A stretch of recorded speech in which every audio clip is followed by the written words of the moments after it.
Bonjour, shalom, assalamu alaikum. Nous sommes le vendredi 20 mars 2020 et nous sommes au studio pour vous accompagner tout au long du Club de la Presse. Cette émission que nous dédicassons à toutes les victimes du coronavirus, au personnel soignant, aux forces de sécurité, toutes les personnes qui sont en contact avec les malades, certains même qui investissent jusqu'à leur vie pour sauver. Eh bien, émission spéciale au du Club de la Presse dédiée à la pandémie du nouveau coronavirus. Mais avant cela, quand même, nous allons partager avec vous quelques sujets de proximité qui sont aussi intéressants. À la technique, Victor Gwekampou Michel, Tomega et Géraud Dakoucha. Ici au studio, les confrères qui s'installent avec Olivier Adja de Arakiri que nous retrouvons aujourd'hui. Bonjour. Oui, bonjour, ça c'est d'Afrique Plus aussi, il ne faut pas oublier. Et bonjour à tous ceux qui sont à l'écoute. Et nous partageons donc la peine et les difficultés de ceux qui aujourd'hui sont en train de souffrir du coronavirus ou de leur entourage, parce que je crois que ça impacte nous tous. Oui, l'émission spéciale à l'endroit des victimes, mais également à l'endroit de ceux qui ne sont pas encore atteints, mais qui ont déjà peur.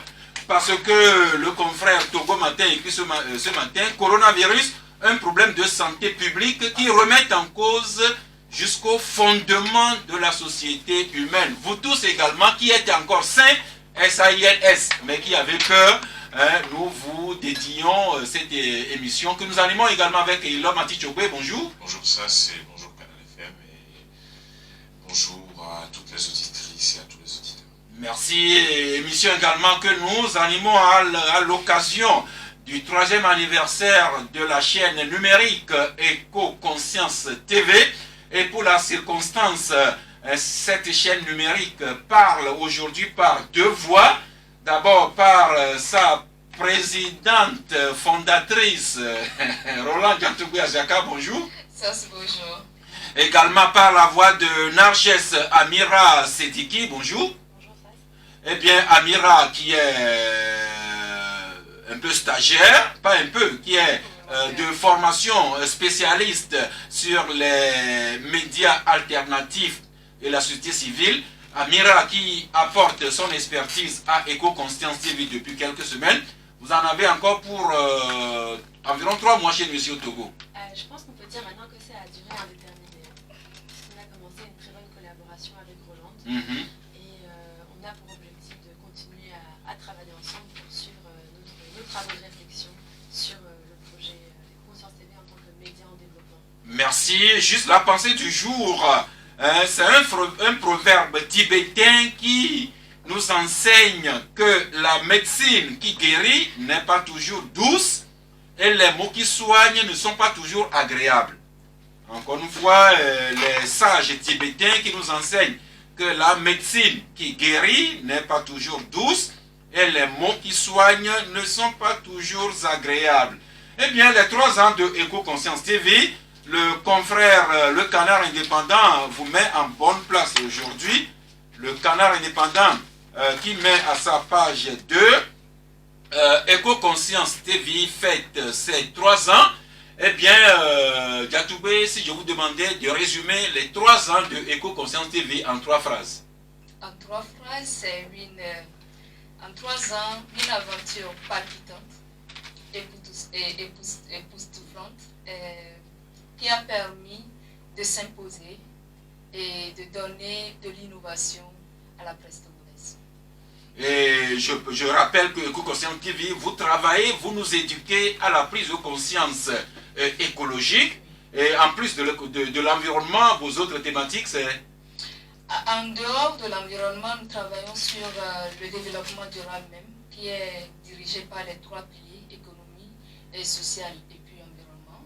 Et après le genre. Donc nous avons 3 piliers, l'éco-journalisme, l'environnement et le genre. Éco-journalisme, environnement, genre. Eh bien, 3 ans c'est bien, mais vous voulez vous fixer des caps beaucoup plus ambitieux, n'est-ce pas? Oui. Et ça, les 3 ans, nous avons commencé l'initiative en 2015, qui est une initiative qui est issue d'une émission radio Écologie et Conscience sur la RTDS et finalement qui aujourd'hui est devenu un média. Éco-Conscience TV est né en 2015. En 2017, on a fait un lancement officiel. Donc actuellement, c'est le lancement officiel que nous célébrons qui est 3 ans et cette année. Et tout au long de notre parcours, ça, nous avons appris. Nous avons tellement appris et nous nous projetons aujourd'hui dans de nouveaux défis qui va durer et qui va porter du bonheur de tout. Merci. L'environnement qui est une préoccupation quotidienne, même si nous feignons d'ignorer, le problème est toujours là. La preuve aujourd'hui, même des journaux titrent que la disparition de bon nombre d'espèces végétales et fauniques sont beaucoup plus le fruit des, disons, l'action des hommes. Devant nous, et nous aussi déjà très jeunes, nous voyons disparaître des espèces végétales et fauniques. Qu'est-ce que nos enfants viendront plus tard? Et toujours en lien avec l'environnement, avec quelques problèmes que nous pourrions avoir bientôt. C'est Togo Matin qui, se basant sur les prévisions du temps, prédit de fortes précipitations qui sont attendues dans les prochaines semaines au Togo. Et pour ironiser un peu avec ça, Liberté qui essaie d'établir un rapport entre les fortes pluies annoncées et le problème du coronavirus que nous avons actuellement, et Liberté qui se demande si nous allons vers un couple coronavirus-inondation. Ça, juste, ce sont des prévisions climatiques. Eh bien, les 3 ans de Éco-Conscience TV, nous en parlons, mais ce qui nous intéresse beaucoup plus, c'est le cap que ce média veut se fixer sur les 5 années à venir. C'est ce à quoi vous travaillez, Amira Narges. Tout à fait, oui. Eh bien, partagez avec nous en primeur ce que Éco-Conscience TV ambitionne d'être dans 5 ans. Alors, donc oui, effectivement, on a réfléchi, on s'est posé pour avoir une vision moyen terme, donc sur 5 ans, à l'horizon 2025.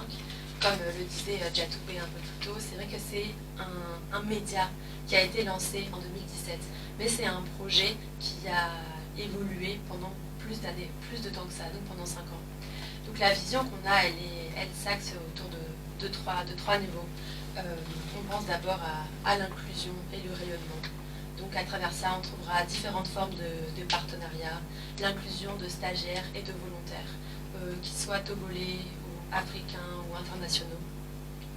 Et puis on a, pendant le COS qui s'est tenu le 3 mars, on a réfléchi aussi à l'importance de s'ouvrir davantage sur le territoire national en se rapprochant des villages et en développant des formats qui soient en langue locale pour pouvoir s'adresser à tout le monde. Parce que Éco-Conscience s'appelle bien conscience aussi, et c'est important de conscientiser tout le monde à tous les niveaux, qu'importe leur niveau social, leur niveau d'accès aux médias.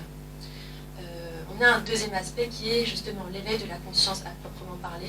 On veut développer des nouvelles manières en fait d'atteindre les citoyens togolais en développant des petits formats, on appelle ça capsules. Aussi, on va développer un pôle événementiel qui démarre avec notre premier événement qui va se tenir demain, un éco-jogging. Et puis enfin, le renforcement des capacités, ça c'est essentiel pour n'importe quelle structure, n'importe quelle entreprise, un projet. Donc on passe par des formations, des formes de recyclage, donc de retransmission des savoir-faire. Et il y a un accent qui est très important à mettre sur le numérique évidemment.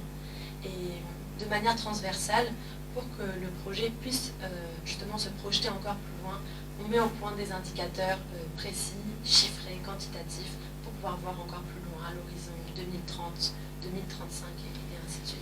Ensemble, Djatoubé, Éco-Conscience TV qui ambitionne d'être une réalité quotidienne dans la vie de tous les Togolais. Oui, ça. Et le média, c'est un média citoyen. Donc, c'est une nouvelle forme de média, et comme on le dit, les médias alternatifs. Donc, nous sommes basés sur le net, mais nous avons le côté social, donc c'est une entreprise sociale. Nous allons vers la population, parce que ça ne sert à rien de rester dans les 4 murs et parler. On ne touche pas on ne va pas toucher les vraies consciences. Les vraies consciences, les questions environnementales, les questions de développement, c'est le niveau de développement à la base. C'est-à-dire les cours reculés qui n'ont pas la chance de fréquenter ou bien de parler, de comprendre le français comme nous. Les gens qui ont vraiment besoin de l'information, c'est cette cible. Et nous allons vers eux, nous sommes des citoyens, nous allons vers ces cibles. Merci, donc joyeux anniversaire à vous, éco-conscientifs. De toute façon, nous sommes en partenariat tous les vendredis. Si Dieu fait que vous êtes au pays, vous viendrez ici nous enrichir de vos dépêches qui vont porter sur l'environnement, sur le genre et également sur l'éco-journalisme. Et sur l'éco-journalisme, bientôt nous allons lancer des recrutements et nous serons ouverts à tous les médias du Togo, les médias au sein desquels il y a le desk environnement et qu'ils ont des journalistes qui veulent vraiment se spécialiser, avoir plus de connaissances. Nos portes seront ouvertes à ces personnes. Merci. Après éco-conscientif, nous allons dans le Togo profond et nous atterrissons sur le plus haut sommet du Togo, le mont Agou. La commune d'Agou, l'une des communes d'Agou, notamment la commune Agou 2, qui traverse sa première crise de décentralisation. En tout cas, c'est ce que partage avec nous le confrère La Nouvelle Tribune et l'homme. Rebonjour. Rebonjour Sas, rebonjour aux auditeurs. Eh bien, votre journal paru hier parlait d'un rififi à la commune Agou 2 et vous écrivez que le maire de cette commune est sur la sellette. Oui, effectivement, vous savez, il se passe pas mal de choses dans nos communes, notamment au niveau des mairies. Depuis que les élections locales ont eu lieu, on a constaté que les maires se prennent pour de petits dieux dans les communes. Vous vous renseignez dans plusieurs communes du pays, vous vous rendez compte que les conseillers municipaux ont beaucoup de difficultés à travailler avec les maires élus et les populations locales même ont davantage de difficultés à échanger.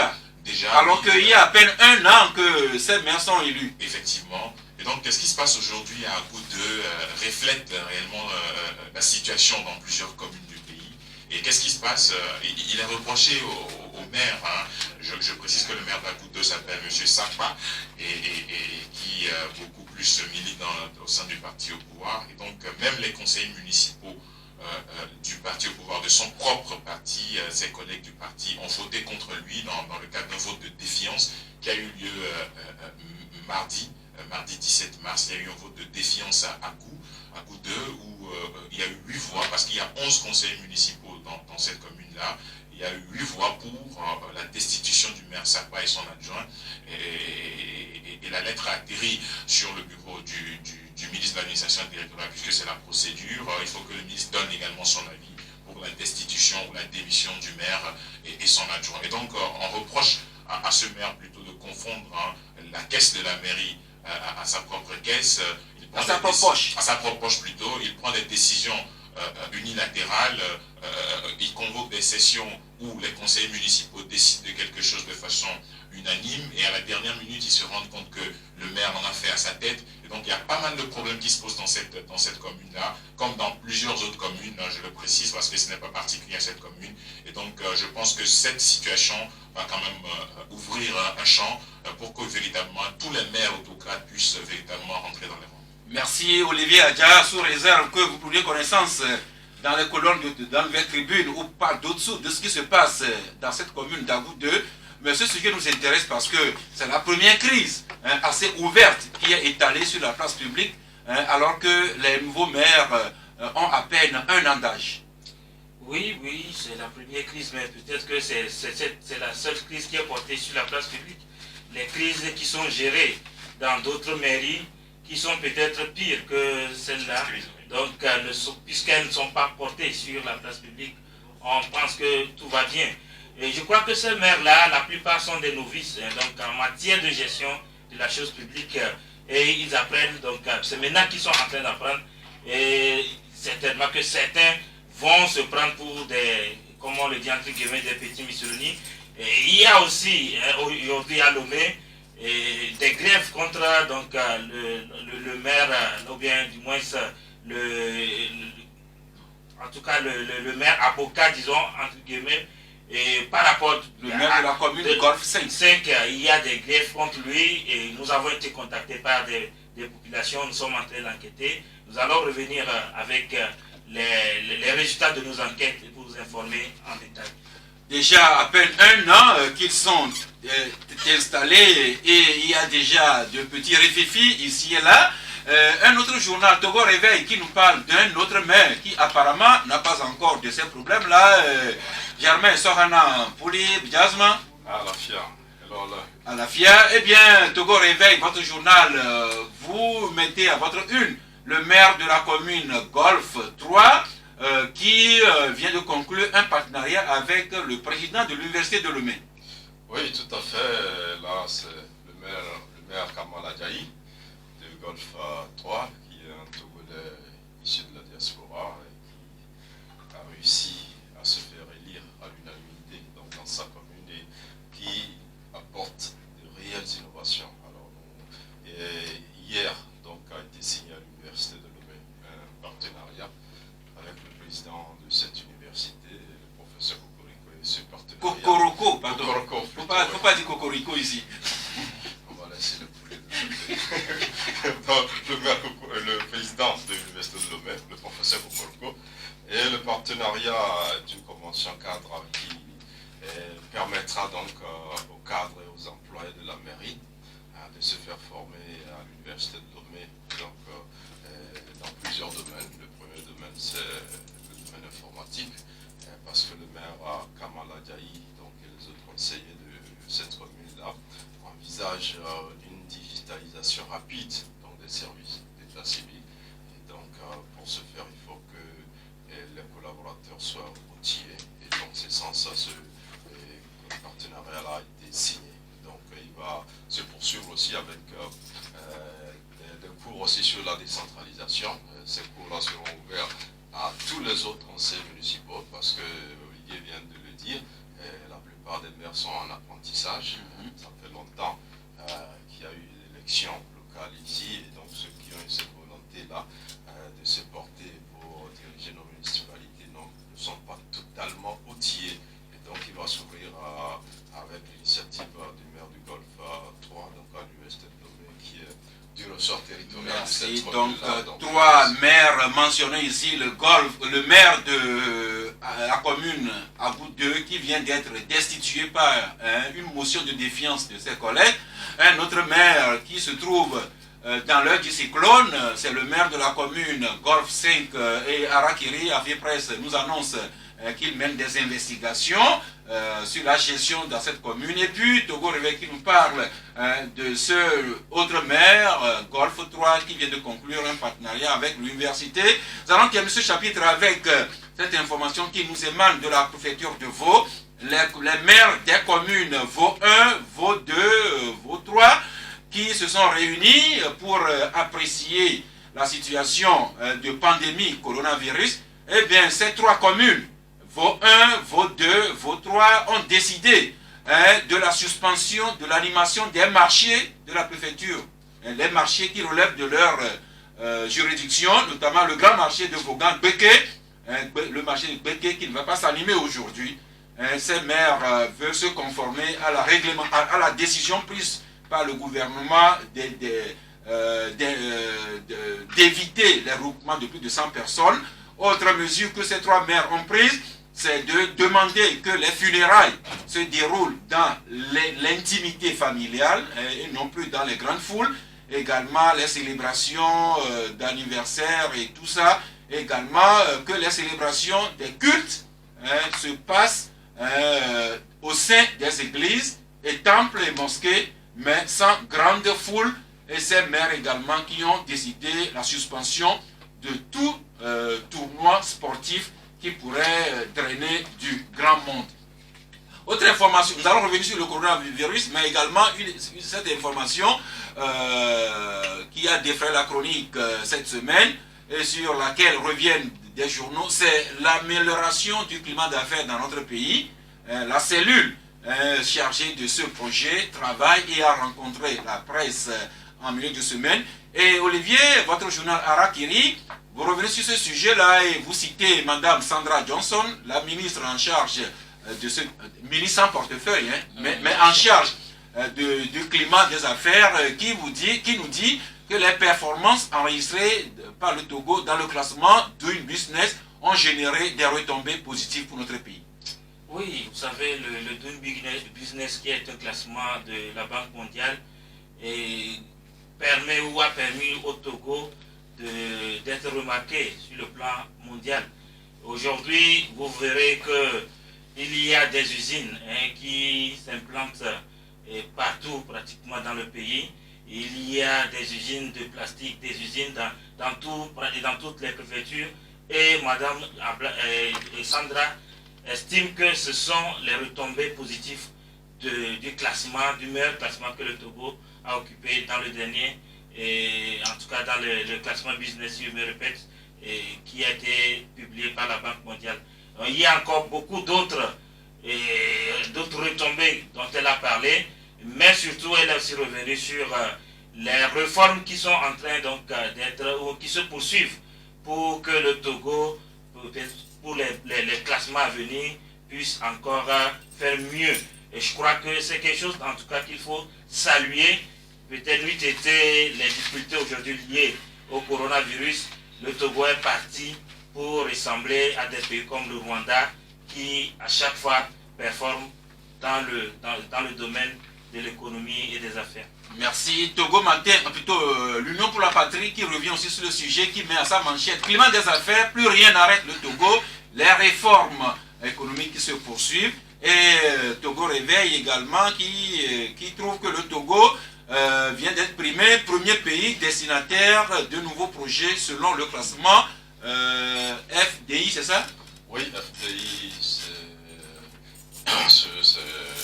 une organisation donc, qui s'occupe des investissements directs internationaux, donc, qui au regard de toutes ces réformes-là a établi un classement. Le Togo occupe donc la première place en Afrique et la troisième place sur le plan mondial. Merci. Si les signaux sont au vert pour ce qui concerne les réformes pour impulser davantage l'économie, on n'en dirait pas autant sur le terrain politique, parce que au lendemain de l'élection présidentielle du 22 février dernier, nous sommes encore en face avec nos vieux démons. Les résultats proclamés par les instances habilitées, mais les contestations qui ne tarissent pas, et le dossier risque d'aller sur le terrain judiciaire. C'est dans ce sens que l'immunité du député Agbeyome, candidat qui s'est autoproclamé, son immunité a été levée. Qu'est-ce que tout cela va donner? On va suivre, mais la presse parue aujourd'hui revient sur le phénomène. Togo Réveil qui publie sur près de 4 pages les condensés des messages de félicitations que les chefs d'État et représentants d'organisations internationales envoient à leur élu, Faure Gnassingbé. Tous ces messages qu'on va parcourir dans Togo Réveil, dans d'autres journaux, ce qui amène Togo Matin à écrire que la victoire de Faure Gnassingbé ne souffre d'aucune anomalie, trouve Togo Matin. Mais la contestation ne faiblit toujours pas Agbeyome Kodjo qui continue à s'autoproclamer, à revendiquer la victoire, son immunité levée. Qu'est-ce qui va advenir sur le terrain judiciaire? Togo Réveil donc nous dit Agbeyome Kodjo ce qui l'expose à la rigueur de la loi.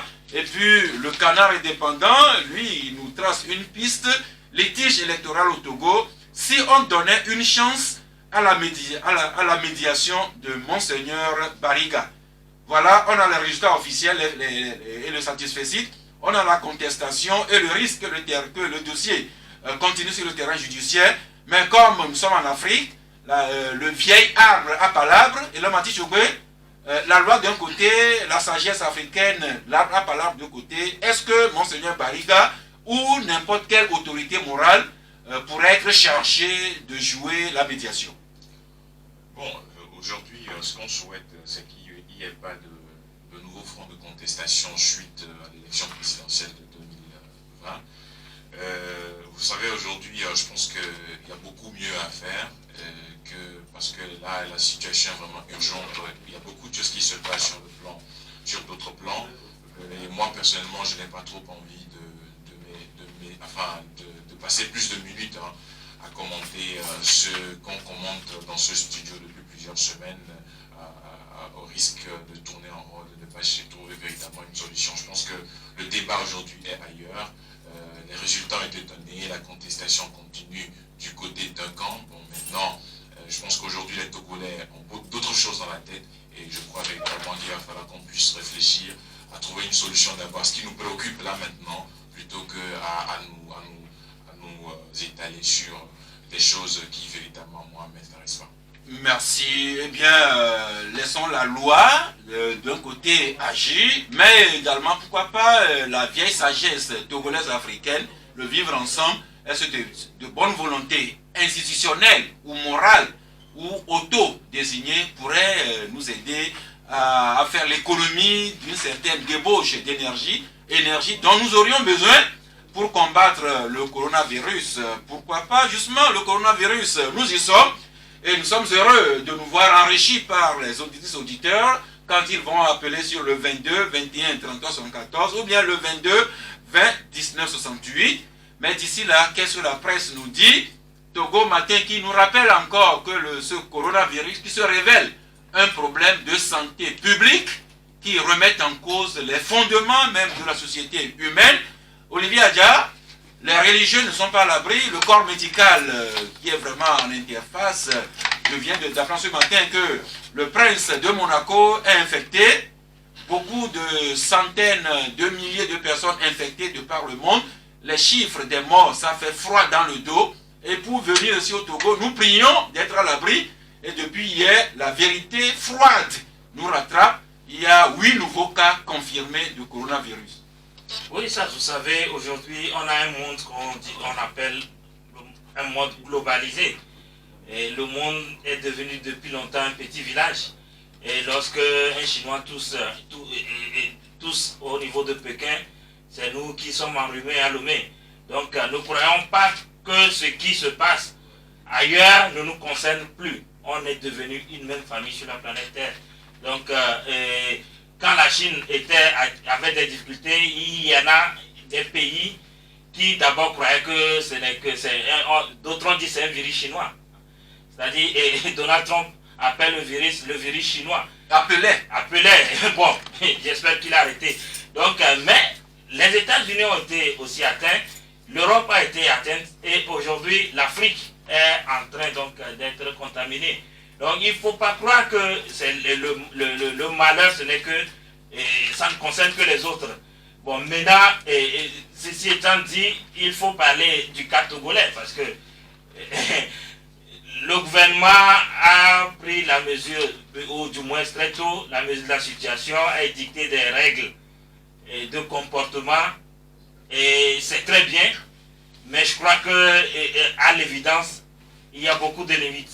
Il y a beaucoup de failles à cela et en tant que citoyens, nous sommes inquiets par rapport à un certain nombre de choses que nous voyons faire et qui font penser au comportement des pays comme l'Italie ou la France qui lorsque le virus ravageait la Chine, n'avaient pas vite pris certaines mesures et aujourd'hui, il se retrouve dans une situation... Alors justement, c'est ce que nous allons faire, mais déjà, votre journal Harakiri, vous mettez le point sur l'un de ces comportements qu'en France, hier, le Premier ministre qualifiait d'indisciplinés, à savoir ceux qui se permettent de s'autoriser des comportements d'indiscipline dans la rigueur qu'impose le coronavirus. Alors, vous nous parlez des funérailles.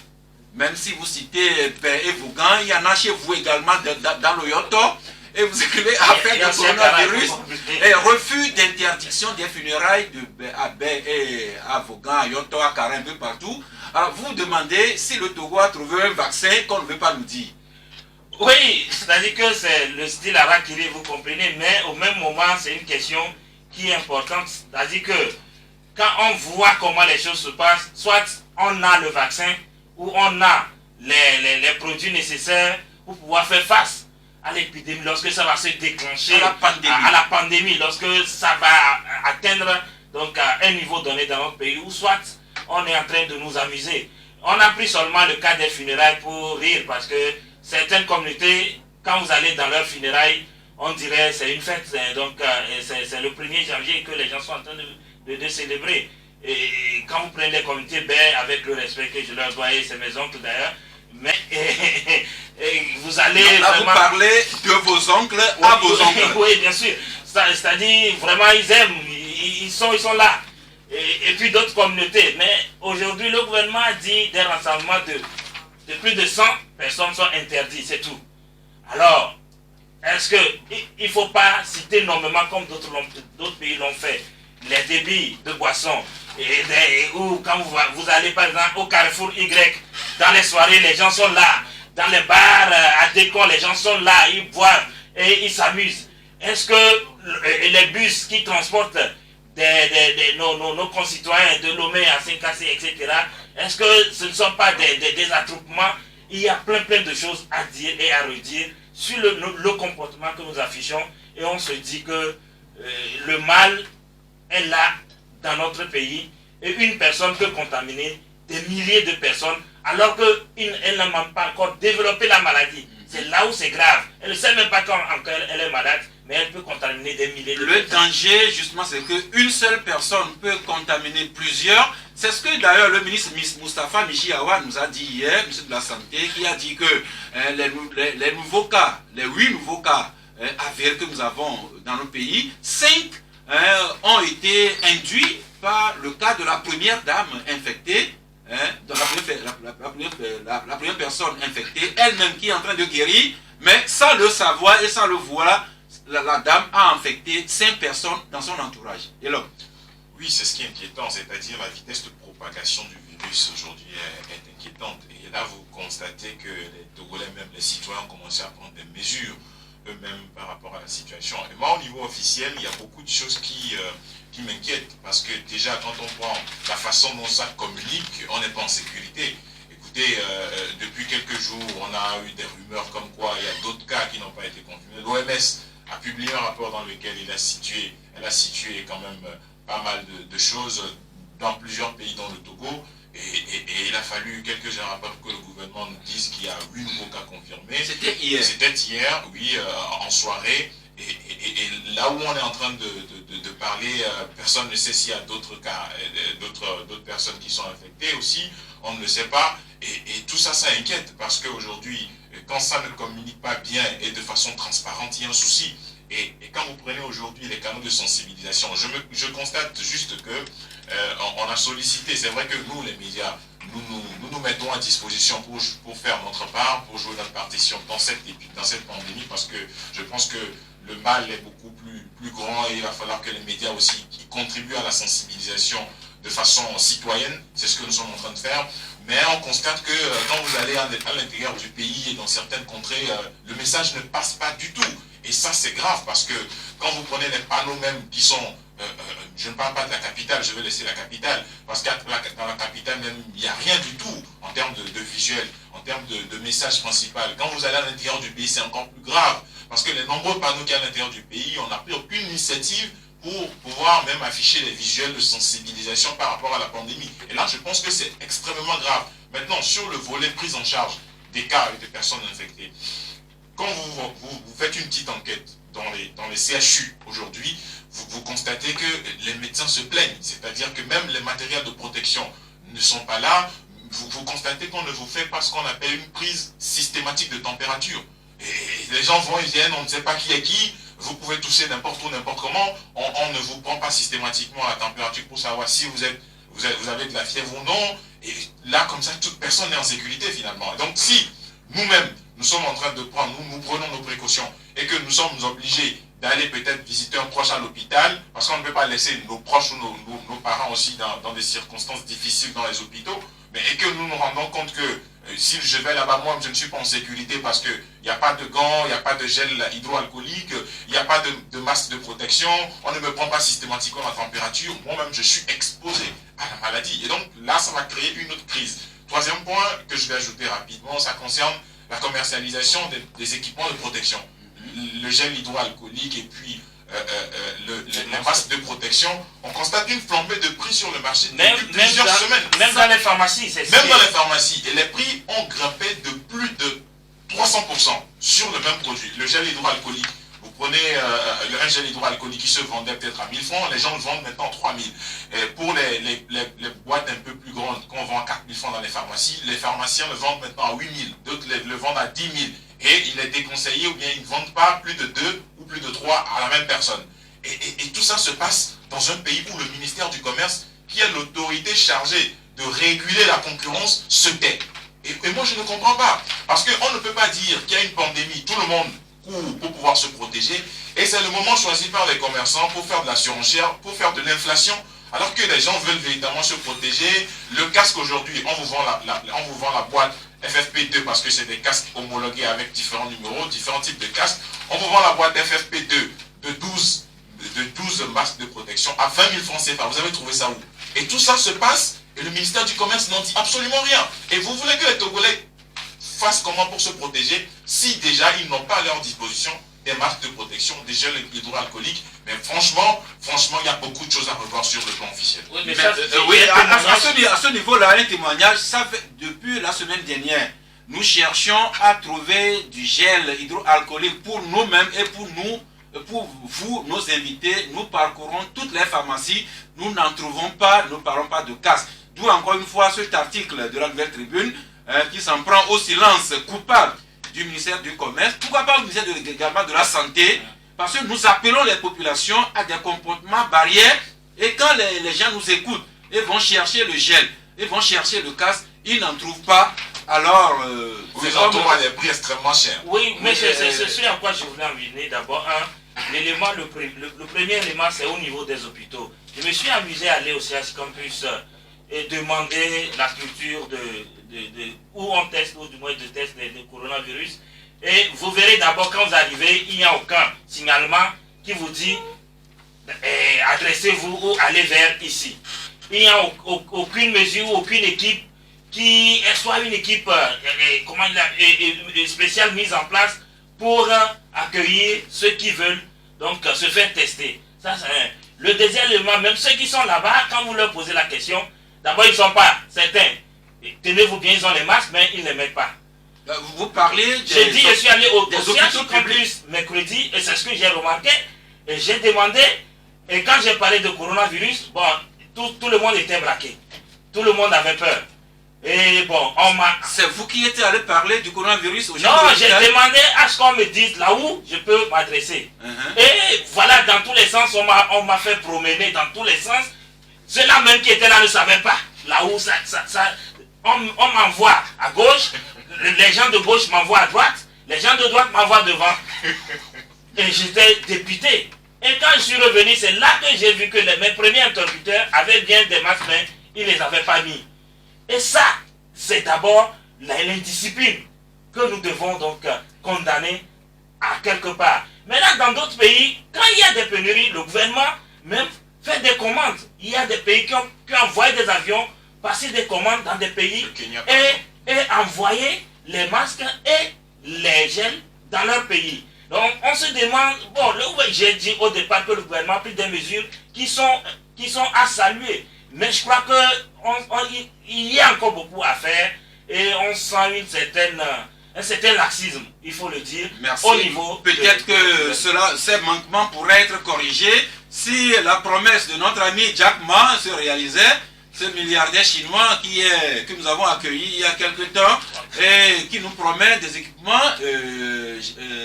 Vous en parlez, que le Togo pourra bénéficier d'un don de 20 000 kits de tests et de plus de 100 000 casques si Jack Ma tient sa promesse et si on trouve un avion pour aller chercher ces équipements.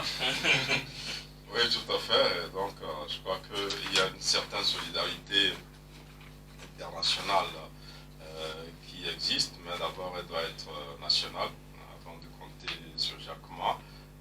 Il y a des personnes ou des personnalités, pas forcément publiques ou pas forcément de l'administration, qui peuvent agir. On a vu dans certains pays comme le Sénégal, un grand joueur qui a fait un geste important. Donc, Sadio Mané, il faut toujours appeler par leur nom ceux qui font bien. Envers son pays, donc on peut déjà, et même nous-mêmes en tant que journalistes, nos voisins, nos collaborateurs, donc c'est vrai qu'il y a ce gel hydroalcoolique dont on parle, mais je pense que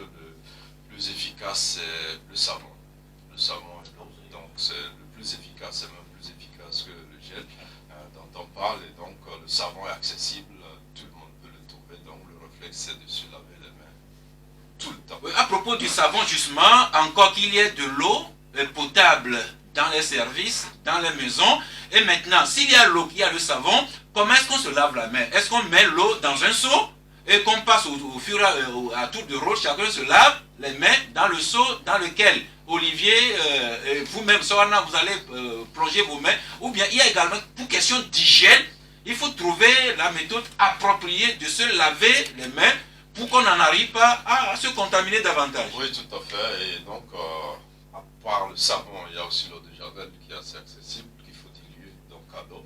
Et je pense que c'est deux solutions très efficaces et jusque-là abordables en attendant que les produits de luxe comme le gel dont on parle, C'est pas un produit de luxe. C'est un projet de santé publique. Ça devient cher. Ça devient cher. Oui. Donc, ça, oui, si, ça devient cher, donc c'est plus accessible donc, à toute la population. Donc, ce qui est accessible, c'est déjà le savon, c'est l'eau de javel qu'on peut diluer. Donc, ces mesures-là, il faut qu'on les respecte. Et puis après, les gens n'ont pas perdu l'habitude de se saluer. Jusqu'à ce matin encore, les gens dans le virement la main.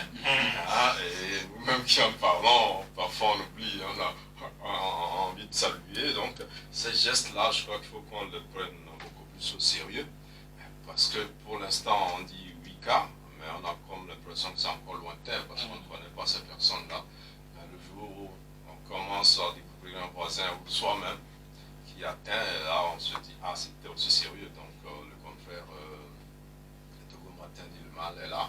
C'est vrai, il faut prendre cette affaire au sérieux parce que c'est cette banalisation-là, surtout dans des pays comme l'Italie, où les gens vivaient normalement depuis les alertes, et les Italiens ils se comportaient comme si de rien n'était, et aujourd'hui, on arrive à des journées où il y a 500 personnes qui meurent donc, dans ces pays-là.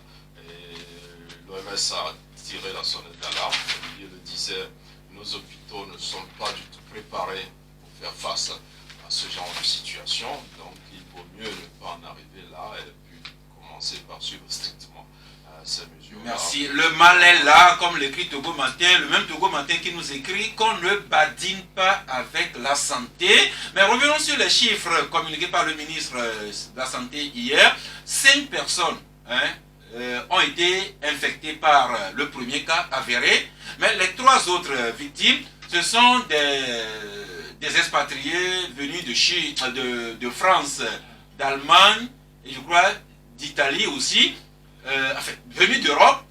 Heureusement, ces dames ont été détectées, je présume, en lieu sûr, mais c'est là que nous trouvons que l'une de ces dames est une personne travaillant dans l'humanitaire qui était à Tchévier. Vous savez, nos bonnes volontés dans l'humanitaire, ils vont un peu partout. Alors, est-ce qu'on va pouvoir tracer toutes les personnes qui ont été au contact de cette dame à Tchévier? Il semble également que la GIZ annonce que l'une des personnes infectées serait de son personne qui aurait travaillé à Sokodé. Et puis on nous annonce également, c'est nos confrères de Palimé qui nous annoncent qu'un cas également un peu suspect, peut-être déjà avéré à Palimé. Ça veut dire que le mal est vraiment dans la maison. Cela nous amène au problème de confinement. Et hier, je présume, le dernier vol en provenance de France est arrivé. Nous avons quelqu'un que nous connaissons très bien, qui est revenu de France hier, mais qu'on ne peut pas voir. La personne a été conduite à domicile, et nous l'avons jeune ce matin. Elle-même se met volontairement en auto-confinement, mais justement, le problème de l'auto-isolement, ou bien quelles sont les mesures que les pouvoirs publics ont prises pour que les gens se conforment scrupuleusement et avec discipline à l'autoconfinement. Est-ce que quelqu'un peut nous éclairer ici? Non, ça relève seulement que de la rumeur, parce qu'on nous dit que lorsque vous arrivez à l'aéroport, il y a un dispositif sécuritaire qui est en place, qui vous suit avec des bus, ou bien qui vous met dans un bus et qui vous suit jusqu'à votre domicile, qui prend donc vos coordonnées et la situation de la maison, et qui vous demande de ne pas sortir pendant 14 jours, et puis qui retourne. Bon, soit... Il y a certains qui sont très... Tu peux vous dire, Olivier, que ce n'est pas une rumeur. Effectivement, du moins hier, tous les vols extérieurs, l'aéroport a mis en place une disposition pour conduire chaque passager à son domicile avec l'instruction que toutes les personnes restent en autoconfinement. Mais maintenant, le problème, c'est le suivi. Oui, c'est ça. Je disais qu'il y a certains qui sont très disciplinés, qui vont respecter donc cette mesure-là. Mais il y en a aussi qui ne vont pas respecter la mesure. Et aussi, on a appris que même certains reviennent, les revenus d'Europe, voilà, tout le monde accourt pour aller le saluer, voir si, et voilà, donc, il a mené un téléphone ou quelque chose pour lui. Et ça aussi, ce sont des comportements que peut-être nous avons, mais il faut quand même éduquer, non seulement ceux qui reviennent, mais ceux aussi qui ont l'habitude d'aller leur rendre visite. Maintenant, il y a la mesure de l'État qui interdit les vols à partir d'aujourd'hui, vendredi, donc en provenance de certains pays. Mais quel effet cette mesure a eu, c'est que nos frères qui sont là-bas ont voulu profiter pour arriver tôt avant le vendredi. Et donc tout le monde voulait prendre un vol pour Lomé ou pour le Togo avant que les frontières ne soient fermées. Et alors... C'est pas fermé, les frontières ne sont pas fermées, seulement il n'y a plus de vols en provenance des pays. Oui, c'est vrai, et certains pays seulement.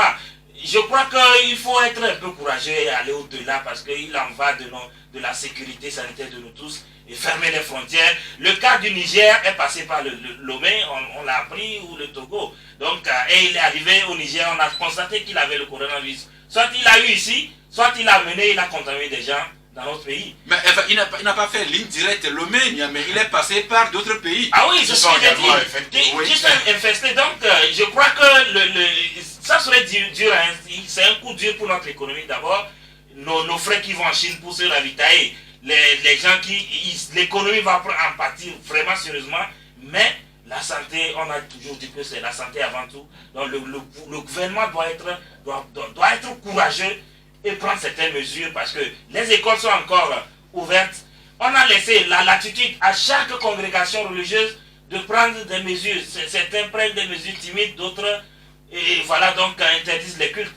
À propos de mesures dans le milieu hospitalier, l'Union musulmane a pris une mesure très ferme. Il n'y a plus de célébration dans les mosquées à partir d'aujourd'hui. L'église presbytérienne évangélique a pris la même mesure ferme. Il n'y a plus de célébration de culte dans leur temps. Même chose que nous apprenons de l'église méthodiste. Mais l'église catholique laisse un peu la latitude. Non, ils ont interdit.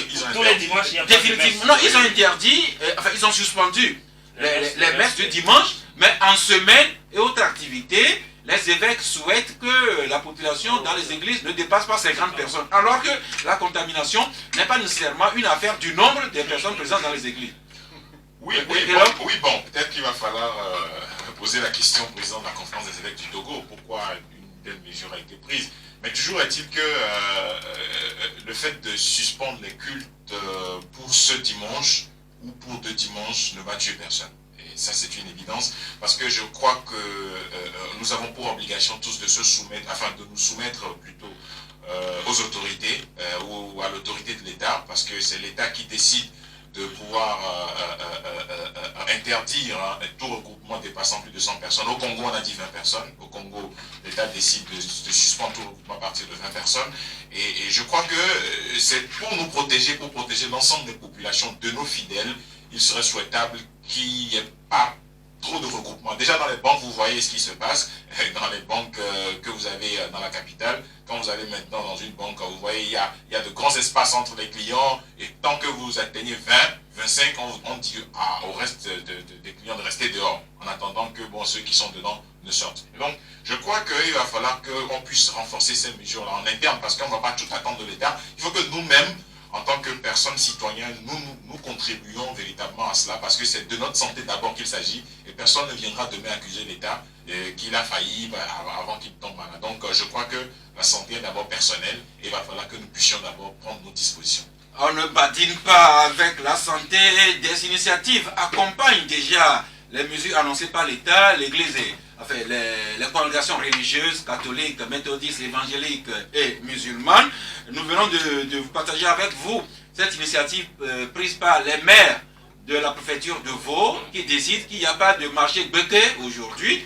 Le grand marché de Vaughan ne s'anime pas. Nous venons d'apprendre que le marché de Chevier, qui s'anime également vendredi est suspendu. C'est pas tout. Nous avons annoncé le lancement des activités de fil bleu. Hein? Alors, et là, c'est l'Union pour la Patrie qui écrit à la page 2 que les activités de fil bleu sont annulées. Également, la Maison des Jeunes, Maison TV5 Monde, qui voulait lancer demain l'édition 2020 de la conférence des jeunes leaders, c'est également reporté sine die. Les ministres... Mais il faut aussi préciser qu'au niveau des mairies, je crois qu'on ne fait pas suffisamment grand-chose. Parce qu'aujourd'hui, les maires sont là, oui, depuis on dit qu'ils sont là, bientôt un an, oui, mais depuis que la pandémie a été déclarée, depuis que ce virus est arrivé, quel maire a déjà fait quelle sensibilisation? Vous avez déjà entendu, on a 115 communes. Quelle sensibilisation a été... 117 plutôt. Quelle sensibilisation a été faite par quelle mairie? Dites-moi. Mais il y a un problème. Parce que les gens ne sont pas là juste pour leur fauteuil, il faut leur rappeler ça. Ou pour signer des actes de mariage. Ils sont là d'abord au service des populations locales. Et dans nos localités, en l'absence de mesures de sensibilisation, c'est les mairies qui doivent faire le travail. Mais ils entendent quoi? Ils attendent qu'on envoie un budget? Il faut qu'on nous dise. Parce que véritablement, il se pose un problème là. Merci. Donc, nous avons interpellé l'État pour ce qu'il devrait continuer à faire, à savoir mettre à disposition tout ce dont nous avons besoin pour faire barrière avec le virus. Et à l'endroit de l'État, il y a cette interview de Dr Tcholenyanou, le secrétaire général du SYNFOT, qui accorde une interview dans les colonnes de Togo Matin. Il dit ceci, Norbert Tcholenyanou qui dit: le ministère de la Santé doit associer toutes les ressources humaines et les expertises nationales, civiles comme militaires, pour gérer cette situation. Nous pensons également aux ONG associations. L'heure n'est plus à ce que les ONG animent des conférences de presse à Lomé ici et demandent aux médias de venir les couvrir, mais le travail est sur le terrain. Kiatoubé, dans une dynamique vraiment inclusive, comme le dit Dr Tcholenyanou, il faut que l'État en appelle à toutes les bonnes volontés et que nous répondions également dans un esprit de patriotisme pour qu'on joue vraiment la prévention. Cette crise, j'ai ma propre analyse sur ça. Je crois que c'est un message fort à tous les dirigeants du monde entier et surtout les dirigeants africains. Parce que nous sommes dans l'enjeu géopolitique et nous sommes dans l'enjeu de globalisation. Et tous les flux mondiaux, ce virus-là a un rôle capital dans tous les échanges mondiaux aujourd'hui. Il faut qu'on comprenne ce qui se passe. Au niveau de l'État, ça pose fondamentalement le problème de l'ODD 3 qui parle de bien-être de la santé. Et ça, si nous avons des universités, nous avons des enseignants-chercheurs, nous avons des chercheurs, ils font quoi dans leur laboratoire? Aujourd'hui, tout le monde entier, tous les chercheurs sont dans leur laboratoire, ils sont en train de se casser la tête pour trouver des solutions. Le nouveau coronavirus a surpris tout le monde, même en Chine, aux États-Unis. C'est maintenant que les chercheurs en fait, j'en viens sur ce point-là, parce que nous devons faire des séances de sensibilisation au niveau de l'État, chez nous ici, au niveau de pays, mais nous devons aussi interpeller les élites africaines. Parce que chaque fois qu'il y a un virus, on attend que c'est les puissances qui trouvent des solutions pour nous. Oui, les avancées sont là. Les avancées sont dans ces pays-là. Mais nous avons des chercheurs. Ils cherchent quoi sur le campus, par exemple, ou bien dans nos universités? C'est une interpellation personnelle que j'envoie au niveau de... Vous connaissez la bouteille. Oui. En Afrique, les chercheurs qui cherchent, on trouve. Mais les chercheurs qui trouvent, on cherche. On cherche, voilà, c'est ça. Ça, c'est une problématique, ça, c'est un cas. Maintenant, revenons sur la mobilisation de toutes les forces vives. Oui, c'est très important. Et par exemple, tous ceux qui sont au niveau des ONG, de la société civile elle-même, doivent se mobiliser. Parce que nous avons une population, la majorité de la population est analphabète. Nous parlons français ici. Peu de gens comprennent ce qu'on se dit ici, la majorité, c'est-à-dire la population lambda togolaise. Nous devons cibler cette couche-là, parce que ça circule. Ce n'est pas seulement le transit à l'aéroport, mais nous avons des frontières où ça rentre, ça sort comme on veut. Il n'y a pas de contrôle. Donc il faut des mesures. il y a certains confrères qui ont interpellé les mairies. C'est aujourd'hui, maintenant, on va voir le rôle de la décentralisation. Nous avons la décentralisation en cours. Chaque maire a sa responsabilité. Les populations, tout ce qui se dit aujourd'hui au niveau de Lomé, aller à l'intérieur, il y a beaucoup qui ne savent pas ce qui se passe. Vous parlez de lavage de la main.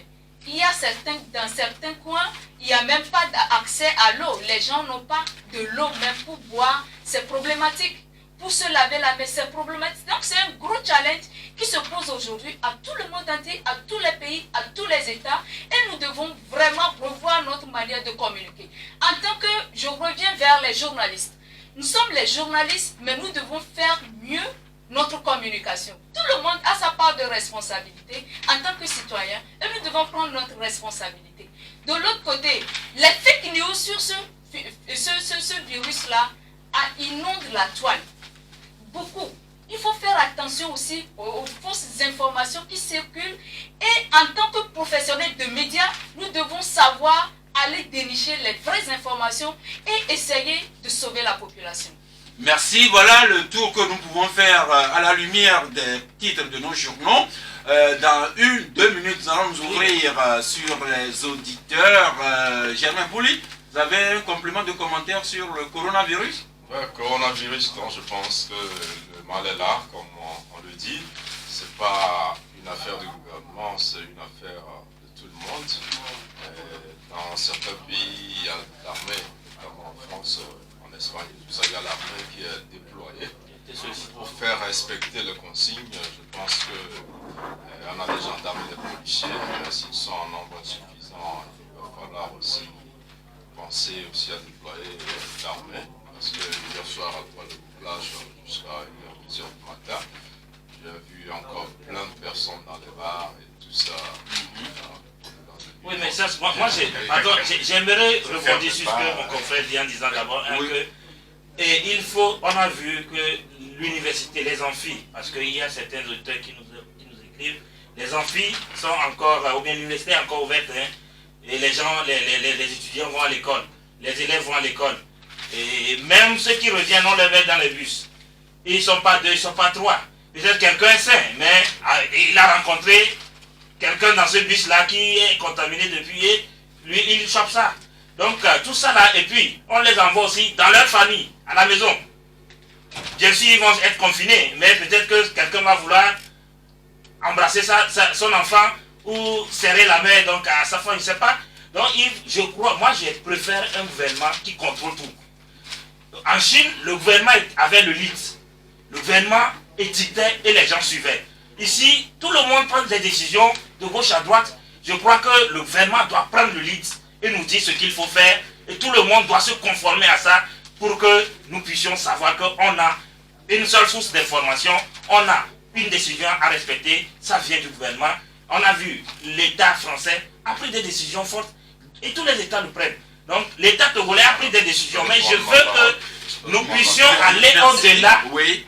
De ce qui est... Merci. Jamais reprenez votre parole et terminez. Compléter maintenant. Voilà, donc il faut aussi que les autorités dans tous les domaines, surtout les experts, se prononcent sur cette maladie-là. Je crois qu'aux États-Unis, on parle de la chloroquine qui faisait ses effets. Dans certains pays, on parle de Doliprane, de la vitamine C. Hier, j'ai tenté de faire une interview à un nutritionniste, on n'a pas pu boucler à temps, et qui disait que c'est le moment de bien manger aussi. Il allait conseiller certains aliments qu'il faut manger et se prémunir. Donc le corps renforcer son immunité. Son immunité, parce que le corps n'est pas très renforcé pour immuniser donc, contre ce virus-là. Il faut que ces experts-là, Monte Créneau, viennent dans nos émissions et s'expriment beaucoup plus pour que, à défaut de respecter totalement toutes les consignes édictées par le gouvernement, qu'on ait quand même les bons réflexes, les bonnes habitudes qui sont terre à terre, qui sont à notre portée, qui n'exigent pas trop de contraintes. Merci, on va finir par là avec ce chiffre qui fait froid dans le dos. Le coronavirus qui fait ses victimes principalement au sein des personnes âgées et au sein des personnes qui souffrent de graves maladies et dont l'immunité n'est plus tellement de mise. Eh bien, mangeons bien, renforçons notre immunité. C'est déjà l'une des premières parades en attendant que nous puissions trouver les gels alcooliques, les masques et autres, tout ce dont nous avons besoin, mais surtout que le gouvernement renforce le plateau technique et les équipements dont ont besoin le personnel hospitalier, les médecins, les infirmiers, les aides-soignants. C'est eux qui sont en contact permanent avec les cas, vraiment qu'on les aide à bien nous aider. Et ceux qui ont perdu. Eh bien, nos deux numéros à votre disposition, le 22 21 33 74, le 22 20 10 68. Merci de faire bref. Si chacun peut poser une seule question, faire un commentaire bref, le temps que le maximum de personnes puissent être en communion avec nous. Le premier en ligne, bonjour. Bonjour. Oui, c'est... Oui, Oui, nous vous écoutons. vraiment, cette pandémie, ça a été fait, mais malheureusement, j'ai constaté que le gouvernement ne fait pas assez de communication. Parce que donc, ça prouve déjà que le gouvernement ne fait pas de notre santé. Sinon, les écoles, les marchés, tout ça là, ils sont encore en activité. Pourquoi ne pas prendre une mesure urgente pour arrêter tout ça? Parce que l'épidémie, une seule personne peut rentrer dans une foule et contaminer toute la foule. Oui, c'est ce que nous avons dit aujourd'hui, rappelé. Et je demanderai au gouvernement de tout faire pour envoyer encore les responsables du parti ou bien du gouvernement qui étaient partis dans les contrées, leur région pour faire sensibiliser les gens pour la campagne. Sinon, on avait encore sensibiliser les gens pour faire Merci, merci. Comme l'a dit David dit, mais un auditeur nous signale que si le gouvernement doit décréter le confinement a un coût également, comme c'est le débat actuellement en France et un peu partout. Le deuxième auditeur, Abdel, bonjour. Bonjour. Oui, oui. Pour intervenir par rapport à coronavirus, Mhm. je remercie d'abord l'initiative de l'UPR et à la tête de Louis Bronson. Ils font un très bon boulot. Mais je vais exhorter aussi le gouvernement parce que, comme le premier auditeur a dit, l'affaire est sérieuse, l'affaire est vraiment sérieuse. Il faut que le gouvernement prenne toutes les dispositions, même si c'est déjà fermer les écoles, et tout ça comme les autres l'ont fait, les autres pays, il faut le faire immédiatement. Quoi. Parce que, bon, nous-mêmes, on n'a pas les structures adéquates pour détecter ces grandes maladies sur tout le territoire congolais. Donc, peut-être il y a des citoyens qui développent déjà cette maladie, d'autres maladies, mais on ne le sait pas. C'est pourquoi il faut en même temps trouver le mal À la racine. Mhm. Voilà. Donc, il faut se faire. Merci, merci Abdel. Alors, un autre auditeur qui voudrait s'assurer que nous-mêmes ici à Canal FM, dans ce studio, l'auditeur voudrait s'assurer qu'il y a une distance d'au moins 1 mètre entre chacun de nous. Et l'auditeur voudrait s'assurer également que nous désinfectons effectivement nos casques et nos micros. Eh bien, Abou Bakar, bonjour à vous. Nous vous saluons aussi. Vous voulez diminuer un peu le bouton de votre poste récepteur? Merci. Oui, oui, vous êtes en ligne. Diminuez un peu le volume de votre radio.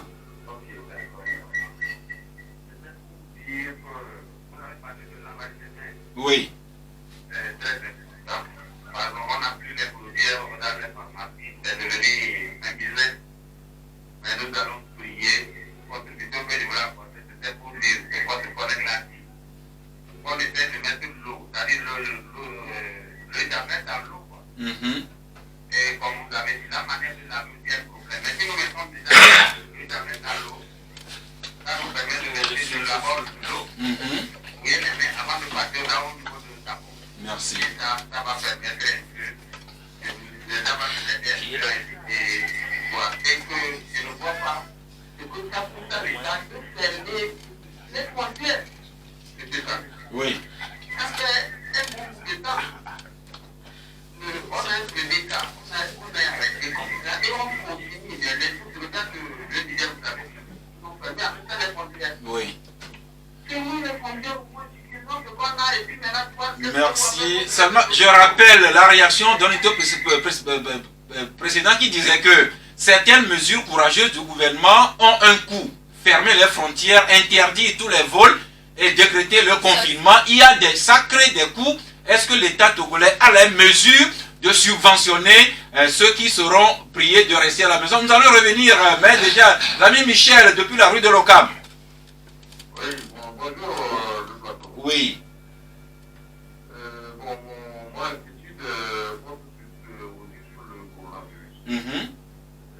On nous a parlé par le passé que même le cadavre de celui qui est mort de la fièvre Ebola est dangereux et puis contagieux. Mais jusque-là, on ne nous parle jamais du cadavre de celui qui est mort de Ebola.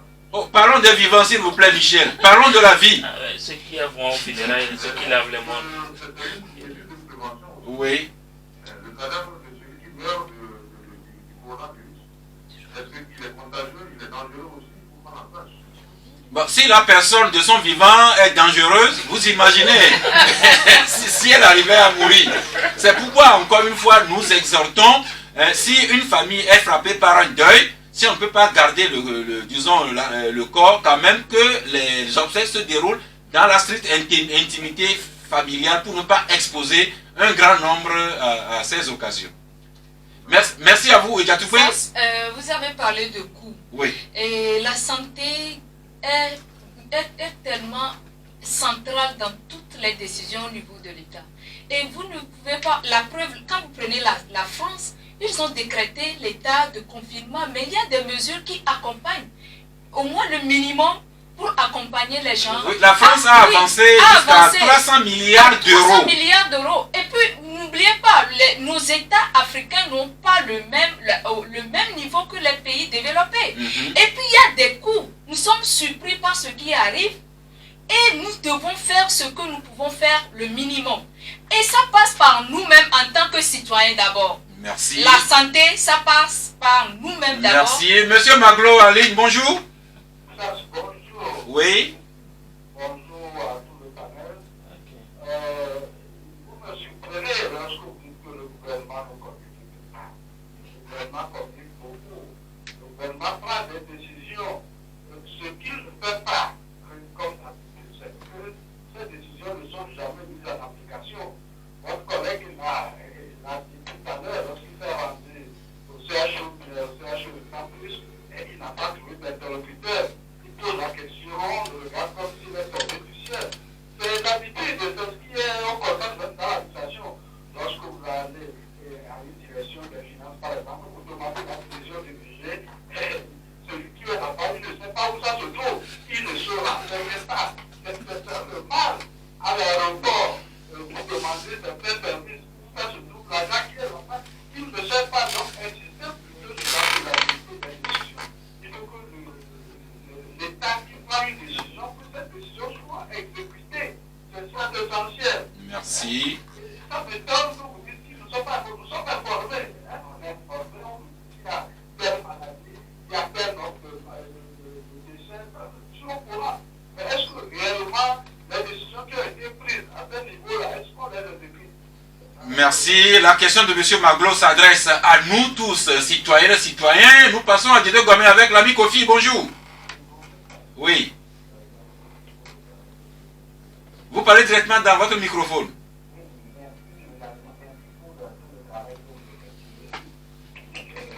Je voudrais quand même dire que le gouvernement fait des efforts, mais apparemment, ces efforts ne sont pas coordonnés.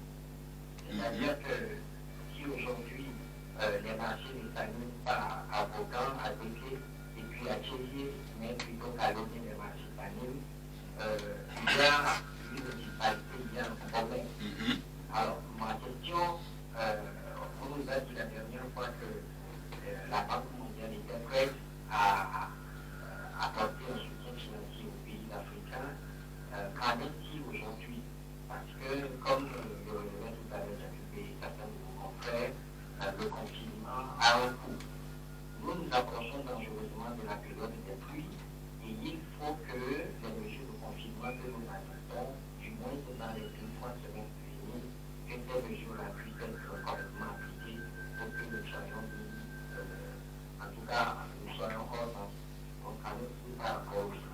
Bon, les financements, non pas le ministre des Finances ici, mais nous lui renvoyons la question, nous y reviendrons lundi, pourquoi pas, mais pour le moment nous recevons l'ami Johannes. Oui. D'abord, je voudrais vous solliciter pour que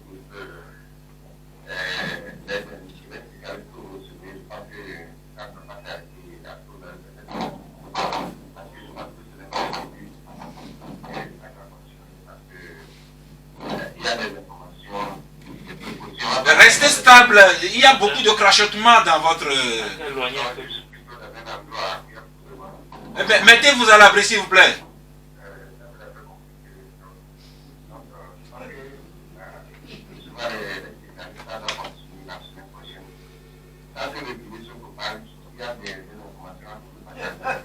Merci. Depuis que cette article pourra venir à Paris, on ne m'appelait pas nous, dans les rues. Il va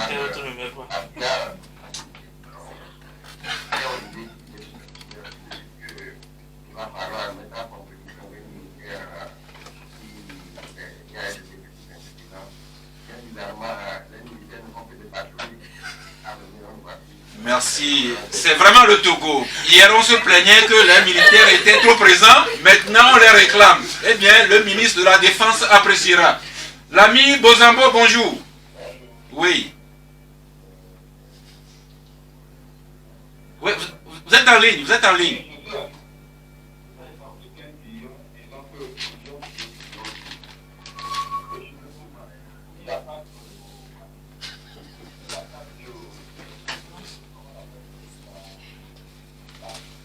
Vous parlez directement dans le microphone de votre téléphone, s'il vous plaît.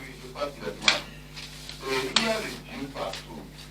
On voit un maladie sur la chambre, un affecte dans notre pays. Et tous les chefs de l'État parlent à notre population. Disent ce qu'ils peuvent faire pour la population. Jusqu'à présent, notre président et les gouvernements, qu'est-ce qu'ils pensent au peuple togolais? Tous les médias du monde entier parlent à leur langue vernaculaire. Au Togo, tout le monde, tous les médias parlent en français. Nos mamans, nos frères qui sont au marché, qui sont dans nos villages. Et combien de personnes qui ont été à l'école? Soyons sérieux dans ce pays. Nous dirions nous-mêmes dans ce pays. Il faut que le gouvernement sorte dans leur bureau et les ministres sortent. C'est le moment qu'on va connaître qui sont les ministres. C'est le moment qu'on va connaître qui travaille avec le chef de l'État. Si le chef de l'État n'arrive même pas à parler, c'est le moment de sortir, de dire la vérité au populaire, au peuple togolais. Tous les réseaux sociaux disent, aujourd'hui, on a écouté a parlé à Mouma Konga. Donc automatiquement, le gouvernement doit sortir, disait qu'on a fait le Mouma Konga, rien ne passe pas là-bas. Il faut que le gouvernement attende les peuples et écoute les réseaux sociaux. Si le peuple attaque le gouvernement, parce qu'on a fait sur l'État, il peut venir pour nous arrêter. C'est le moment difficile pour le peuple, pour le monde entier. Il faut que le gouvernement et les ministres et tous les autorités écoutent les peuples et fassent quelque chose pour les argents qu'ils ont développés. Ils ont 2 milliards. Comment on va répartir les 2 milliards? Et il y aura des émissions spéciales sur les médias du Togo. Et on va donner tous les fonds sur les médias et parler seulement sur les coronavirus. Tout le monde se tait et disait que nous prenons la Merci. Donc, vous voulez écouter vos dirigeants, le premier en tête, c'est ça? Merci. Le message est passé. Maintenant, nous recevons l'ami Georges. C'est Georges. Oui. Bonjour. Bonjour à vous, Georges. Je crois que la Banque fédérale, le gouvernement américain a injecté de l'argent dans l'économie. La BCE européenne aussi l'a fait. Qu'est-ce que nous faisons au Togo? Les gens sont occupés à détourner des milliards. 5 personnes, 17 milliards. Pourquoi? N'est-ce pas? Au lendemain des élections, il y a un candidat.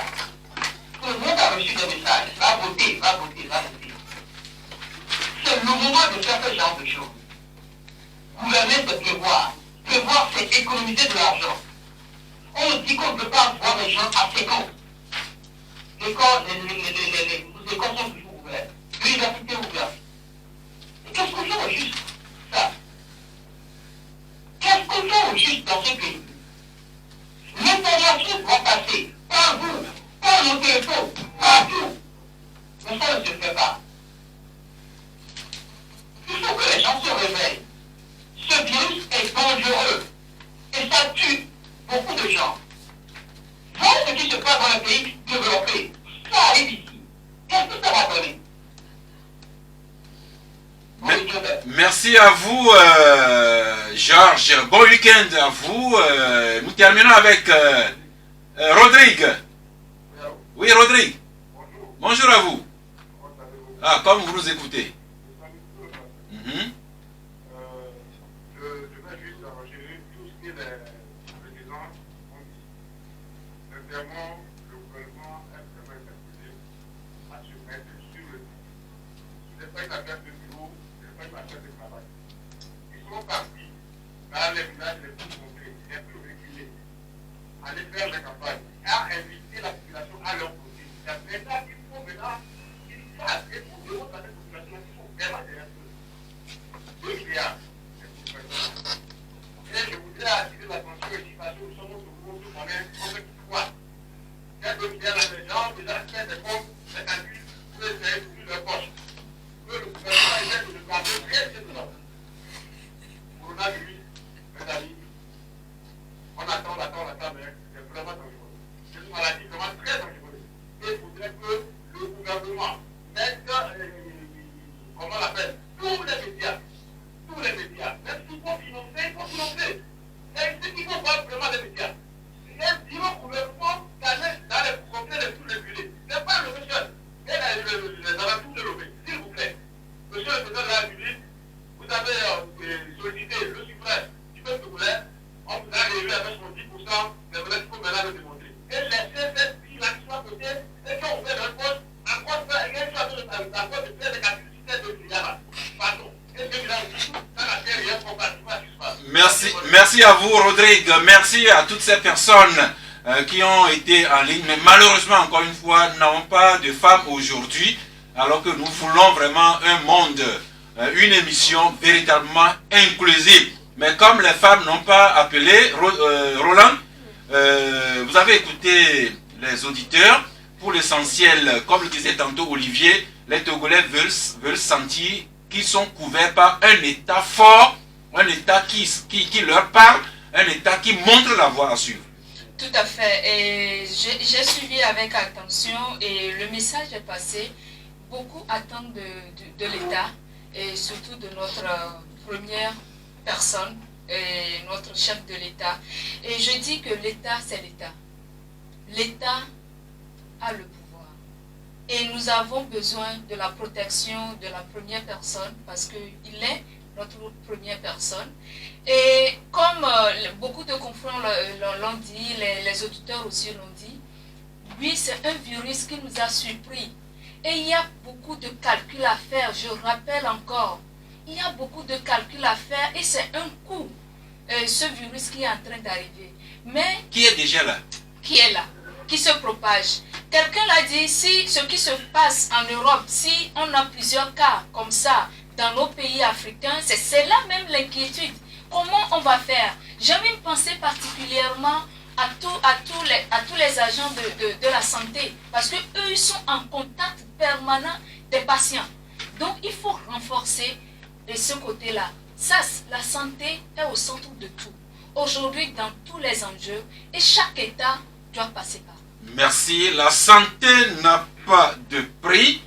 Et l'État interpellé, un État fort, un État avant-gardiste, un État qui montre la voie, mais un État qui fasse également que les décisions annoncées soient prises. Mais pour cela, il faut que les messages passent dans toute la population. Et Sorana, c'est ça la communication, l'État interpellé. Mais nous également, les médias, nous sommes invités à faire en sorte que les Togolais, non seulement des villes, mais également des coins et recoins soient informés. À ce niveau, on peut déjà rappeler que l'État a mis à disposition 3 numéros, vers le 111, ensuite le 22, 20 73 et le 91, 67, 42, 42. Maintenant, vous, journalistes communicateurs, vous êtes interpellés sur le fait d'apporter le message à tous les Togolais où qu'ils sont. Oui, c'est notre rôle. Et notre rôle, c'est d'informer, d'éduquer, sensibiliser, distraire. Mais malheureusement, ce n'est pas le moment de la distraction. Donc, c'est le moment de sensibiliser et nous sommes très attendus. Et c'est vrai que certains parmi nous attendent motivation de l'État pour se donner à fond. Mais n'oublions pas que traditionnellement, déjà l'État nous apporte une petite aide. Il faut profiter aussi de l'occasion pour demander qu'on dépasse un peu les 150 millions qui sont prévus pour cette année et donc en faire un peu plus. Mais nous avons cette aide-là parce que nous offrons un service public et donc nous devons nous inscrire dans cette logique-là, même s'il n'y a pas de motivation spéciale en cette occasion. C'est notre devoir en tant que médias d'apporter la bonne information, de sensibiliser parce que nous sommes concernés en tant que citoyens, nos parents sont concernés, nos amis, nos frères, la population avec lesquelles nous travaillons, nos lecteurs et tout ce monde-là, nous sommes tous concernés, nous avons ce devoir-là de le faire. Si dans les 2 milliards prévus, il y a une part qui vient pour renforcer la communication, c'est tant mieux.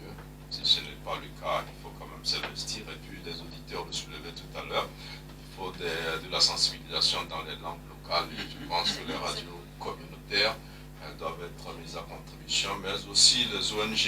L'État doit pouvoir cibler les ONG qui sont présentes sur le terrain, pas celles qui sont à Lomé, au ministère de l'administration territoriale, sur papier, mais celles-là qui sont souvent sur le terrain, qui sont en contact avec les populations. Merci. Elom Antichogwe, l'État va montrer la voie, mais il faut également que l'État vraiment fournisse d'abord au personnel hospitalier. Une pensée spéciale au corps hospitalier, que l'État les dote des moyens nécessaires et suffisants pour qu'ils n'aillent pas en kamikaze comme ça devant les malades.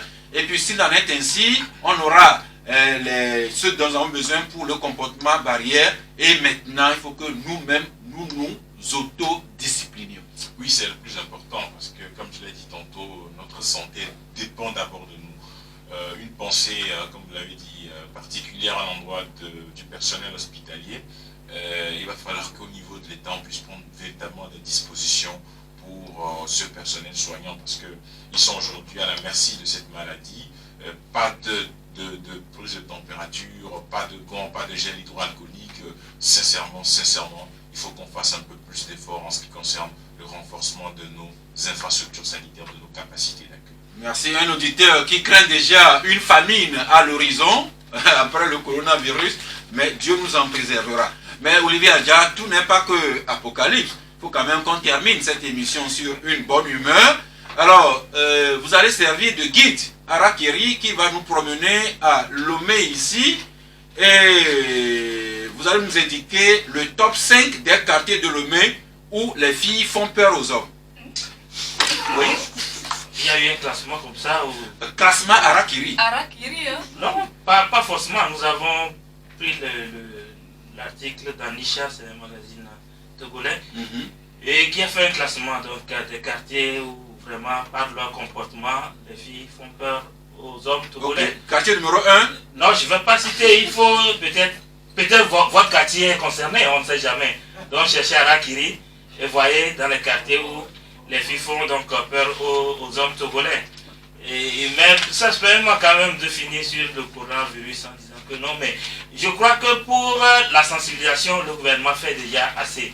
Quand tu prends les spots publicitaires dans toutes les langues pratiquement, c'est fait et je les suis régulièrement sur les réseaux sociaux, etc. Donc, ce sont des choses qui sont faites et qui sont à saluer, je l'ai dit, mais je dis que la coordination au niveau étatique manque, si bien que chacun prend des décisions de gauche à droite.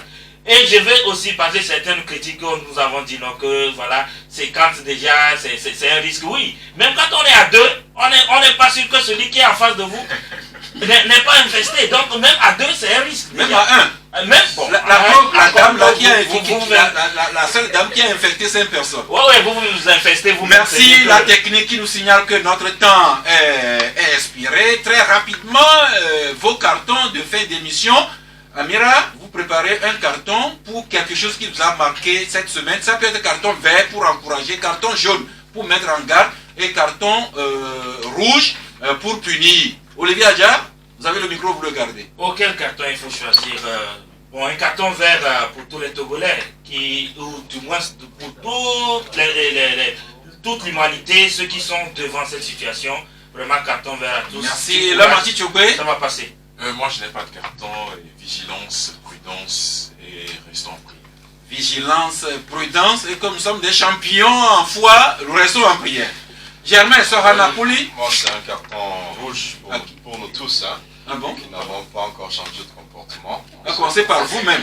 Oui. On se comporte comme si tout était normal, comme si c'était des faits lointains, les chiffres qu'on avance, toutes ces données. Donc, merci. Gatoubé, votre carton? Mon carton est jaune et je l'adresse à toutes les élites africaines, surtout togolaises, parce que nous devons apporter aussi la solution à des problèmes. Merci. Narges Amira Sediki, que nous allons retrouver prochainement assez souvent dans ce studio. Votre carton? Ce sera un carton vert. À qui? Pour tout le personnel médical à travers le monde qui se démène pour tous nous aider. Voilà. Merci. Carton vert au personnel médical avec l'espoir que nous allons les doter d'équipements et de moyens nécessaires et suffisants pour nous prendre en charge au cas où d'autres cas s'avéreraient. Et puis un carton d'interpellation à l'endroit des auditrices. Je sais que vous êtes nombreuses à nous écouter, mais nous sommes impatients de vous sentir également dans la phase interactive pour que l'émission soit réellement interactive. Eh bien, bon week-end, avec l'espoir que nous saurons nous comporter avec discipline. Et nous serons ici au studio le lundi prochain à 11h, si Dieu le veut et Dieu le voudra bien.